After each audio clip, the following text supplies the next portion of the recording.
Fortnite isn't just a video game anymore, it's a billion-dollar behavioral experiment. The World Health Organization has categorized video game addiction as a mental health disorder. They actually, just like with a drug or alcohol, they actually experience withdrawal symptoms. What started as a fun, harmless online shooter is now the subject of lawsuits, psychological warnings, and growing public backlash.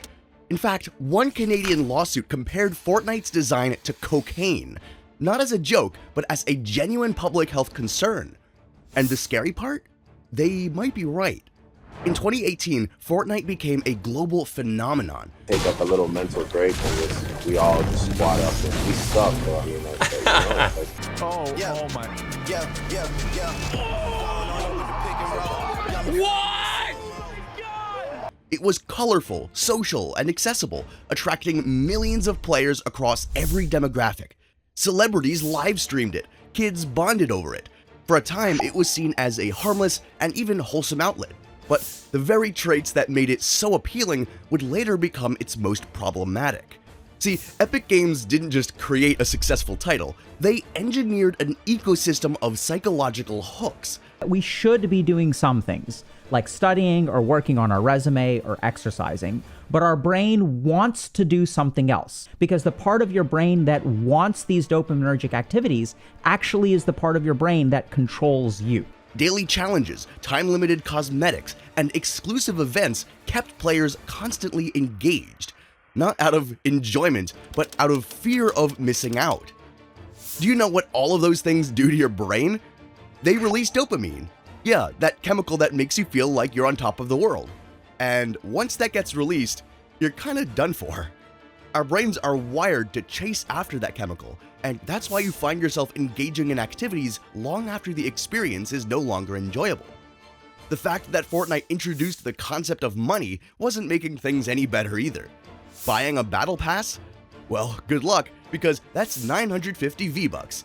If I bought this $89.99 one, the tax is outrageous. It goes up to almost $100 for me, which is absolutely ridiculous. And not 1,000 V-Bucks like you'd expect. And no, that's not a mistake.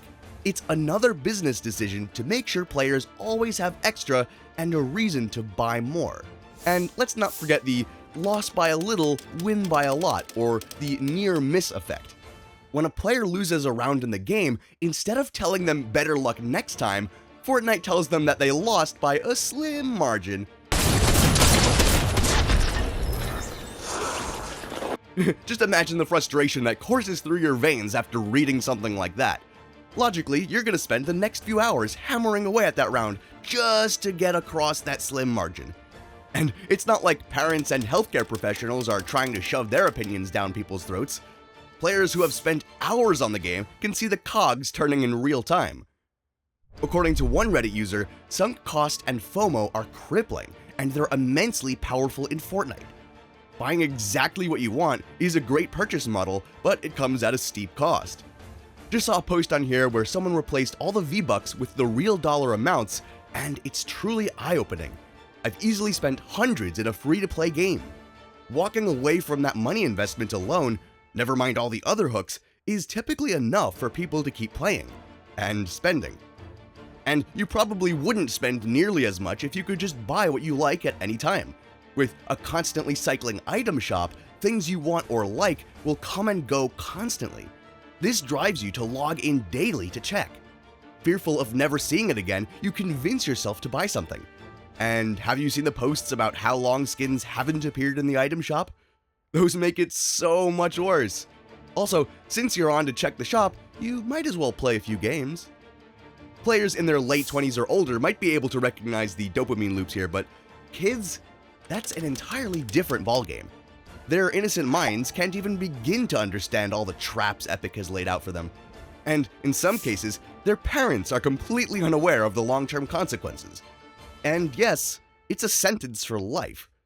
According to Ophir Terrell, a professor of information systems and decision sciences at California State University, Fullerton, kids are especially vulnerable to this variable reward mechanism because their brains are still imbalanced.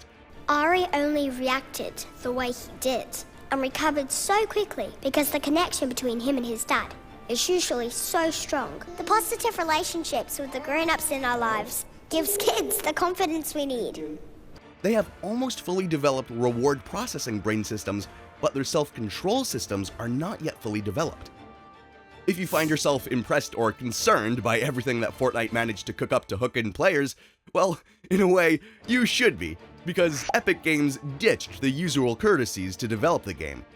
Instead of just hiring video game designers and programmers, Fortnite hired psychologists.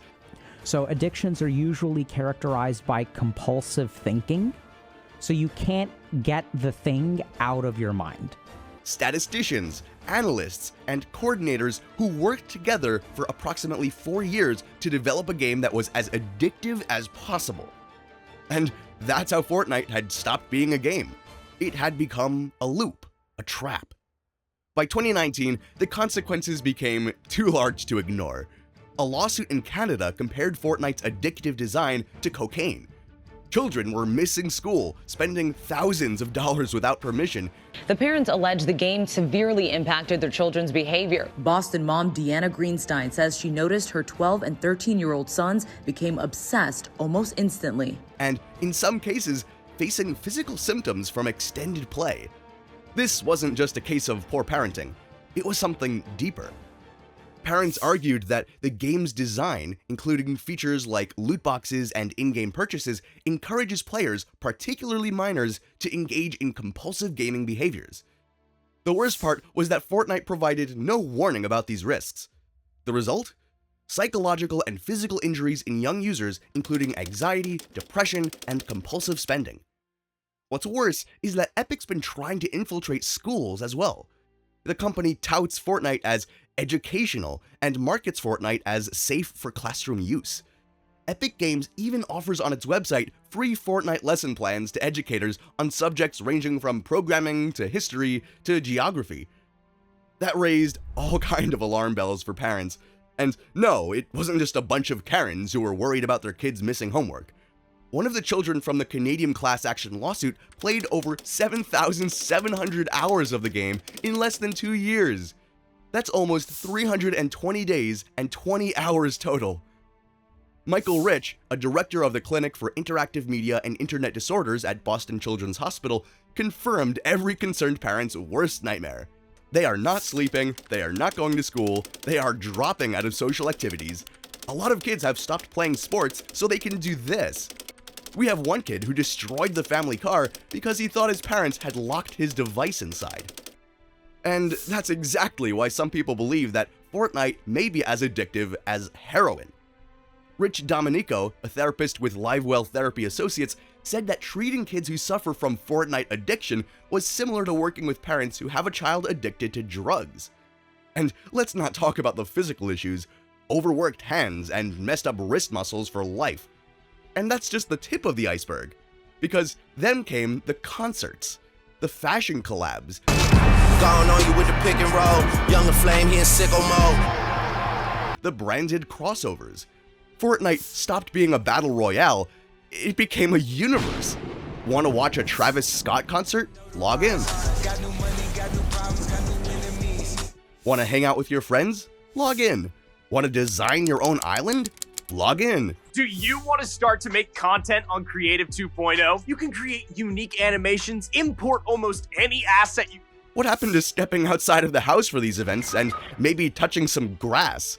Well, that idea became a historic one for the younger generation. The real question is, does Fortnite care about any of this? Well, like most companies built around exploiting the younger generation for cash, the answer is no. Epic's first priority is money. In just 2 years, Fortnite generated over $9 billion. Not by charging for gameplay, but by selling digital identity, exclusive outfits, limited time bundles, and curated status skins transformed spending into a badge of belonging. For many young players, these purchases became less about fun and more about fitting in. The worst part? The innocent gamers that don't realize they're part of a money-making machine. According to one study, Fortnite spenders reported stronger motivation to acquire in-game rewards and were more likely to perceive game items as representing good value for money. higher spenders were older and reported using more payment methods, having a close friend who pays for Fortnite more often, and spent more hours playing Fortnite.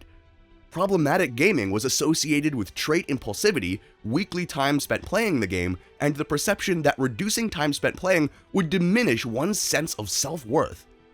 Meanwhile, another survey from 2018 found that an average player who makes purchases has spent $84.67 on the game. However, with video game addiction being talked about more, the word started spreading. Former players were speaking about how Fortnite had taken over their lives. Hey, could you grab my phone out of the glove box? Sure. Let's see. What?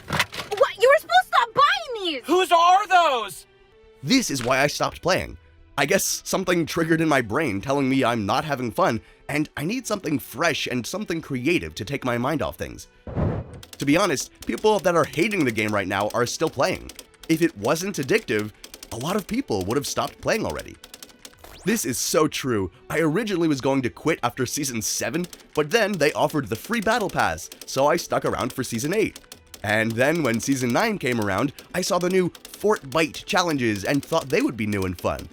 And then Season 10 came along, and with the A+ Battle Pass, I had to tell myself for the 4th time that this would probably be my last season. However, something new and interesting will come along in Season 11, and I won't be able to quit yet again. Schools began banning Fortnite-related discussions. Health professionals warned of behavioral shifts linked to the game, and across the world, policymakers debated whether regulation was necessary to protect children from the unchecked influence of digital addiction. Still, Fortnite is not entirely without merit. Some children use it to stay connected with friends. Others explore creativity through its sandbox features. Epic has engaged in charitable campaigns as well. But these positives sit uncomfortably beside far louder concerns, leading many to ask if the trade-off is truly worth it. At the end of the day, Fortnite began as a game. It became a culture. And now, it's a cautionary tale. This half hour with the parents suing the makers of the popular game Fortnite. I ain't no activist, I'm the protagonist.